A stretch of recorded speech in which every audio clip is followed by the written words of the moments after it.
Dico, chi mi ama mi segua. Gli elettori sono con me, basta guardare i sondaggi ed il calore che i veneti mi hanno sempre saputo dimostrare. Io vado avanti per la mia strada. Luca Zaia parla a briglia sciolta e commenta così la possibile candidatura di Flavio Tosi. È un'ipotesi, dice il governatore, che i veneti saprebbero valutare come assolutamente abominevole e che va al di là di ogni pessima aspettativa.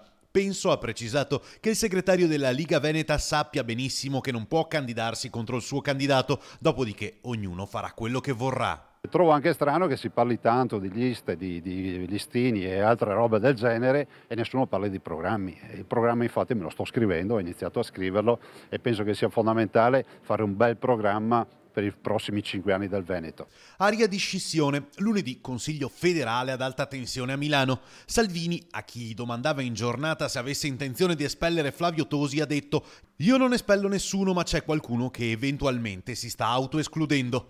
Intanto il sindaco di Verona, ospite di una trasmissione radiofonica sulla questione Veneto, ha precisato che il problema non è il candidato, ma il rispetto delle regole. Tosi non accetta dunque intromissioni milanesi e vuole completa autonomia sulle liste.